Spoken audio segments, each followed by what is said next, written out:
Hey guys, welcome to my channel, Realm of Ori. In this video, we will continue with Volume 16, Chapter 3, Toward Rebuilding, Part 1. And before we start, this video contains spoilers from the Tensura Light Novel. And by the way guys, please don't forget to subscribe to my channel and click on the bell icon to get notifications for upcoming videos. So without further ado, let's get into the video. I was also worried about how to explain things to King Gazel, but today I had a meeting with Masayuki and others. I kept my mind on that and got myself pumped up. First, I would meet with Testarossa. I felt a bit better. Today's meeting was very important, so only a select group of individuals were invited to the conference room. Benimaru and Velgryn were on our side. And Xian, Diablo, and now Testarossa, Velgrynd, Calgurio, and Minutes, along with Bernie and Jiwoo, would be on Masayuki's side. Everyone in our group was already in the waiting room. Even though it was short notice, nobody said anything about it. Shuna had also agreed to serve us, so we had everything we needed. In terms of policies, well, we're not interested in ruling the empire. Michael and Feldway, the main war criminals, were still missing, and Lieutenant Kondu, who had planned the whole thing, was dead. Even Kondu's thoughts were thought to have been caused by Michael's control, so I didn't plan to blame him even after he died. At the time, it looked like the empire's top leaders had boarded the emperor's flagship. Velgrynd, who held the position of marshal, was the empire's leader who was still alive. She didn't want any territory for herself, so the talk would probably be about the end of the war reparations, and rebuilding after the war. In any case, it was a problem to let the 700,000 imperial soldiers work, and it was also a problem to figure out how to divide the workforce. As supervisors, you would need to choose people with the right skills and make sure the group is well balanced so that skills don't vary too much. Just when I was making plans, a stunningly attractive woman arrived as her blue hair fluttered. Velgrynd was the one. Her eyes went all the way through me. Ouch, ouch, ouch. Even though I didn't have a stomach, it still hurt. You wanted to meet me? I had to keep my pride in front of everyone else. I wanted someone to tell me how good it was that my voice wasn't shaking. Do you have a minute to talk to me? There was still some time before the meeting. I nodded and mentioned that Velgrynd and I would talk privately before the meeting. How is Veldora? He's fine. Oh, I see, that's great. Velgrynd asked about Veldora's health with a soft smile. When I told her he was okay, she seemed to feel better. When I saw Velgrynd smile, it made my heart hurt a little. Veldora still didn't want to deal with his sister, Velgrynd. He had said, I have many things to do, and I'm very busy, when I had asked him if he wanted to see her. Ignoring it with a weak voice. It's wrong, but I couldn't laugh at him because of it either. Because, honestly, this is very awkward. I chose to wait a little longer in Veldora's case since I'm sure he was embarrassed. What's going on? This time, I was the one to start. My heart was beating quickly. I'd like to say thanks. Thanks? That's kind of. Why are you looking so pale? Do you think I'll tell you to meet me in the back of the school? How do you know all that? When I yelled, Velgrynd laughed. The search for my beloved Rudra was an adventure beyond my wildest dreams. From what Velgrynd had heard, the journey had been hard, but from her point of view, because she had a goal, it had been a hopeful one. She was able to smile and say that she liked it because of this. I went through many worlds and a lot of time to find that one person. One of the places I went was the world where you used to live. What, really? Seriously? So that's why her voice seemed less serious. She had been wearing a shirt and jeans when she first appeared in the labyrinth, but now she was dressed in an imperial uniform. Even just watching the video of her in such a state that she could defeat her enemies with a single blow was amazing. It did seem out of touch with reality from the perspectives of those who witnessed it and those who were attacked. She did, however, go through the world I was in, which implied that there was a route from this world to the other side.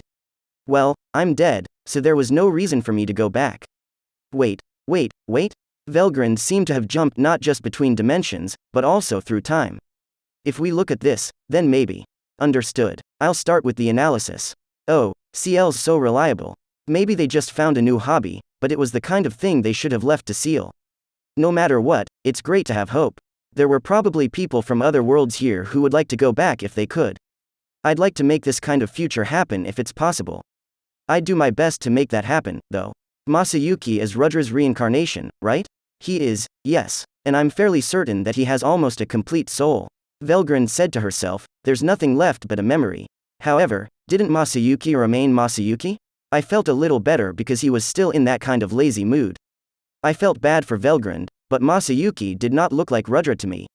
Well, how do I say? I didn't know how to say, "That's great," or, "That's a shame," so I made something up. Velgrynd wasn't mad and gave a soft nod. I was surprised that she wasn't as loud as I thought she would be. Ufufu, you seem curious. I've also had different, more intense experiences than the years I spent with Rudra, like long and short dreams. So please accept my gratitude. Thank you, Rimuru. Velgrynd gave me a heart-stopping smile as she thanked me. Her aura of power, which made other people bow down to her, was gone, and in its place was a sense of peace and calm. Was this the same person? It was hard to believe. Is it good, right? Yes. So, Rimuru, I swear to you that I won't make you my enemy as long as Masayuki doesn't want to. Please don't betray Masayuki. Alright, I swear on my own name and the names of my companions that I won't betray Masayuki. There may be a lie at the heart of a fight sometimes, but that kind of thing. Velgrynd's eyes turned cold and scary. I understand. I promise I won't lie to him or pick a fight with him unless it's absolutely necessary. I didn't understand. Why did I feel the need to swear? It seems like I'm sometimes too honest, so I've thought about it a bit. Velgrynd's words of thanks made me feel better. Even if there was a good reason, I had done something wrong, so it was only natural that I was glad no one was mad at me. Just as I was getting ready to feel good about going to the meeting, someone ran into the waiting room.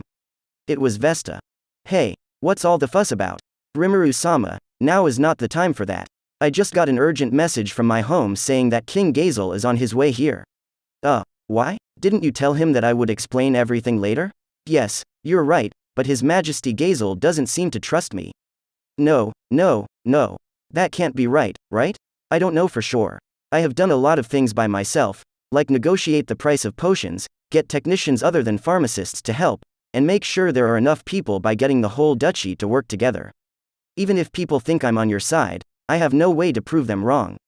First of all, I am now ready to serve this country until the day I die. If King Gazel is coming, it would not be a good idea to start talking to the Empire right now. It would not be polite to make him wait. Still, it seems even ruder to come here without having talked to them first. What should I do? Isn't it King Gazel who is being rude? You are correct. Even if you are attacked after sneaking into a country without permission, you can't argue with that. So I think we'll hear from him when he gets to the border. Vesta said King Gazel would never stop being polite. As if to prove his point, a confused messenger rushed into the room. Sorry to be rude, but I have an urgent report to give. We just got a request to enter from His Majesty Gazel of the armed nation of Dwargon, which is made up of 5 people. What should I do? There was no reason to say no, but permission couldn't be given so easily. That's why the staff from the minister's office came to ask for my permission. In this kind of emergency, I think it was the best thing to do. It was the right thing to do, and even I would have been upset if it had been the other way around. Although the executives should have approved it, I'll give it a pass this time. Shuna gave the man a glass of water with consideration. I talked to the staff member who was gratefully drinking it. I'll talk to him. He then began the liaison after preparing a magical tool for communication. As a result, King Gazel and I had an urgent meeting.